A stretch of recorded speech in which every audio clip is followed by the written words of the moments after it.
Welcome. I'm Estrada Bernard MD. The music that you hear in the background is called Nervous Breakdown. It's the theme music for a new platform that Spine and Brain Care is going to be developing with my colleague, Dr. Christopher Gay in Anchorage, Alaska. We together are combining forces to bring you information about spine health, brain health, and pain management in language that you can understand, and to simplify things, to amplify things, and to clarify things to enable you to make the best decisions about your healthcare. Today I'm going to focus on clarifying and simplifying issues about just the lumbar spine anatomy. And I have on my whiteboard keywords that I'm going to cover: vertebra, intervertebral disc, nerve root, foramen, herniated disc, spondylosis, spondylolisthesis, cervical, thoracic, lumbar, sacral, facet, hypertrophy, stenosis.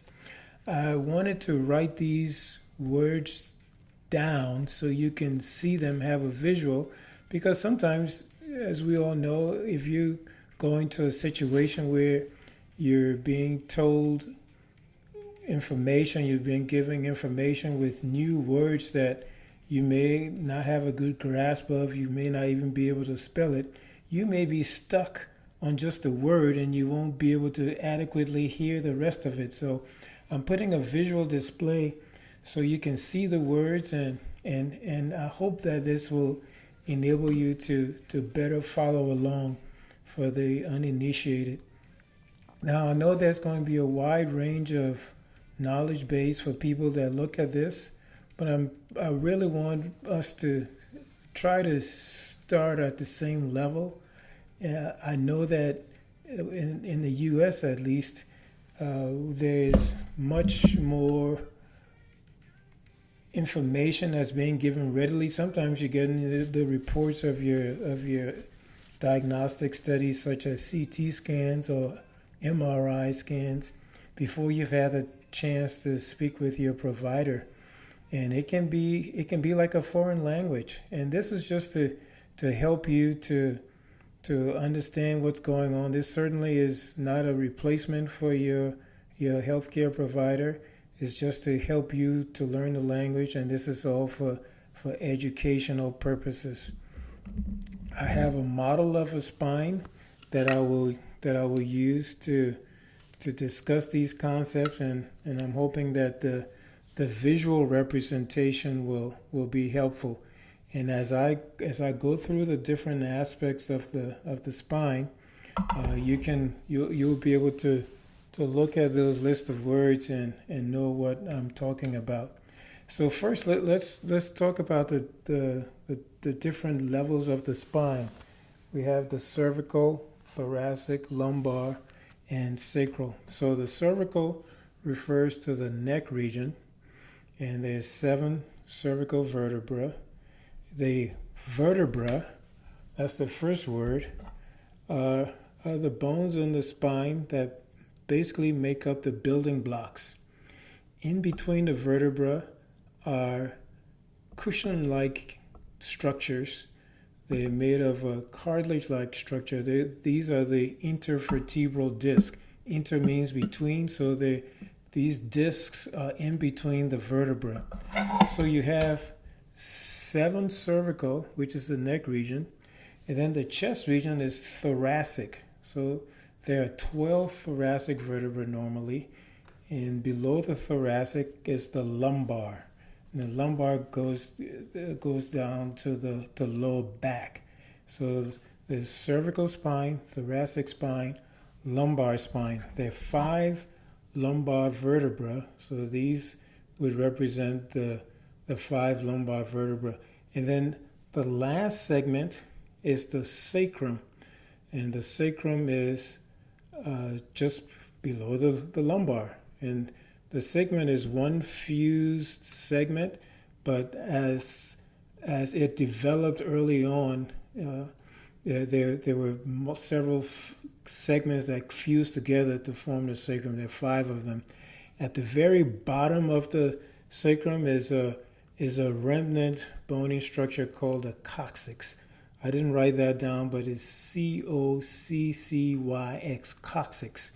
And sometimes you might hear people will have pain at their tailbone, and that would be at the coccyx. And pain at the coccyx or the tailbone is called coccydynia. But we won't be talking about coccydynia today. We're going to really just primarily focus on, or exclusively focus on the lumbar spine. So again, I'll pick up my model and show you here. There's in between the vertebra. There's an opening where the nerve roots come through. Now, there are fibers that come from the brain extending all the way down through the spinal cord, and the spinal cord is the big tubular-like structure that runs in the middle of an opening behind the vertebra and the disc called the spinal canal, and that is where the spinal cord runs through. At each level, there are designated nerve filaments that are designed to branch off and supply that local region. So those different nerve filaments combine to form what's called the nerve root. And it's the nerve root that comes out through this opening called the foramen. The spinal cord ends at the junction between the thoracic and the lumbar region. So the thick spinal cord segment ends usually about L1 or so, which is the first lumbar level. But the nerve roots continue to descend below that level, so that at each level there will be branching off a nerve root. Different filaments combine together to form a nerve root, would exit through the opening called the foramen, or sometimes it might be referred to as the neuroforamen. Neuro means nerve, so they exit through the neuroforamen. Now you may hear of the term, or you may read about the term foraminal stenosis. So foraminal stenosis refers to the foramen, and that there is stenosis. Stenosis means there's constriction. So if there's bony overgrowth of this area, then that would cause constriction upon the nerve root, and that could lead to symptoms such as numbness, tingling, motor function loss, weakness.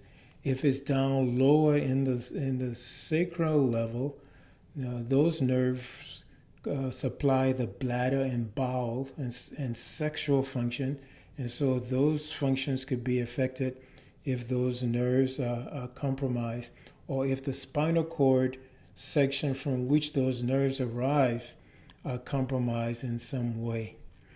So I'll show you now what can potentially happen with what's called a disc herniation. Now, I know you may have heard of the expression a slipped disc. By and large, that's a misnomer. Discs don't really slip per se. They may degenerate, and a portion of it might push back or push forward or push off to the side. A part might spit out, which would be called an extrusion.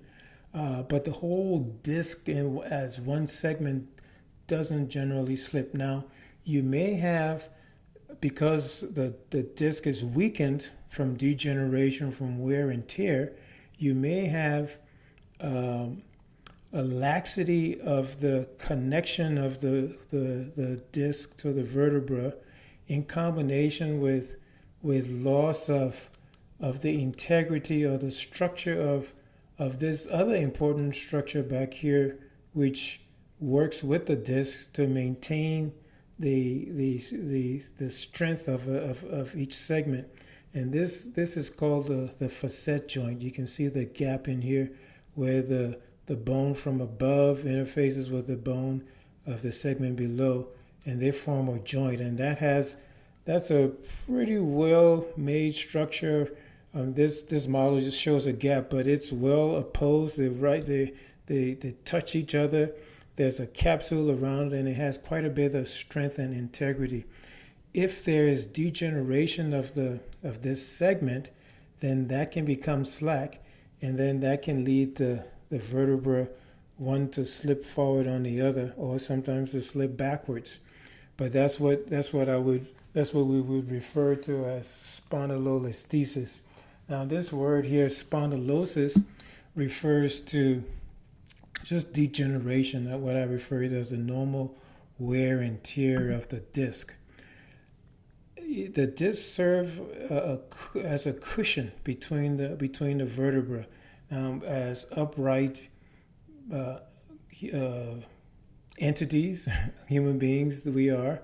There's quite a bit of downward gravity flow on the disc, and that's why over time you notice that your elders seem to be shorter. Well, it's not just a matter of they seem to be; they are shorter because they lose that space. You lose the cushioning effect of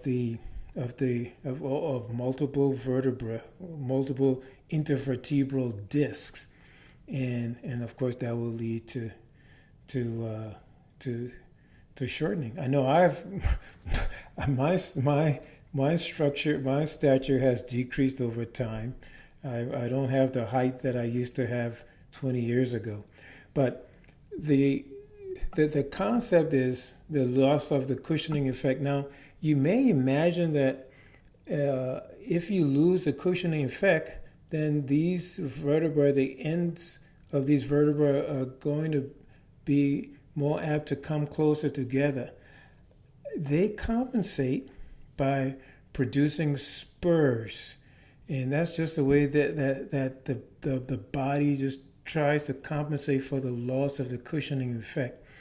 But the consequence of that spur formation would be that those spurs could project into the foramen. Now, sometimes they project off to the side and up to the front, and that's generally not an issue because there aren't any nerves of significance there that are being compressed. But if those spurs are projecting backwards into the foramen where the nerve root is exiting, then that can cause constriction. In addition to the spur formation, you might have a thickening of the facet joints. These bones here that constitute the facet joint, they also react and get thick, and they undergo what's called hypertrophy. Now, I know for those of you who may do strength training, you may be familiar with muscle hypertrophy, that process in which the muscles get bigger with strength training. Well, with the stress of the spine degeneration, these structures, the facet joints, can undergo hypertrophy. They get thick and they get enlarged. And since they're right next to the opening, the foramen, that thickening can constrict the foramen and compromise the nerve root that is coming out at that level. Now, I mentioned about the herniated disc. The disc can degenerate, and sometimes there can be a split in the firm covering of the disc, and that can lead to a part of the inner portion which is softer.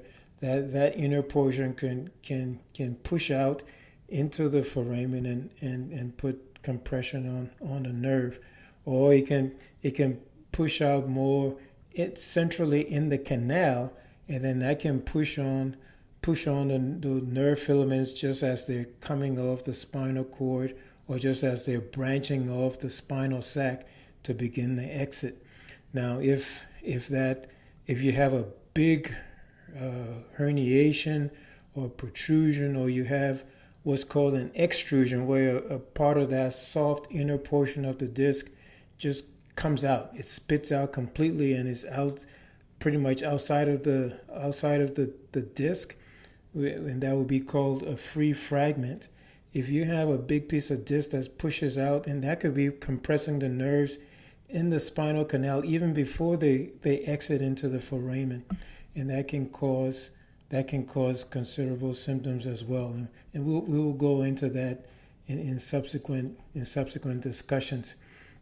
Now, one more structure I should mention that we won't be able to demonstrate on this particular model is an elastic-like tissue called the ligamentum flavum, and I should have written it on the board, but it's Ligamentum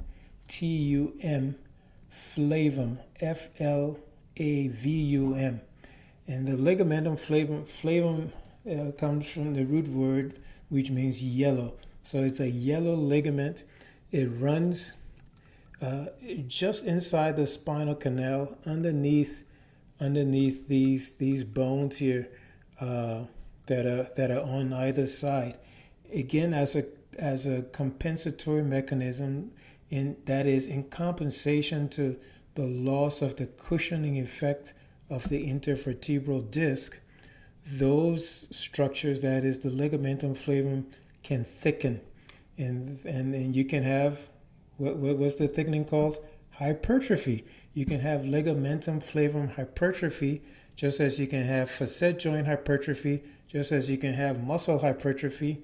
But the thickening of the ligamentum flavum hypertrophy will take up more room.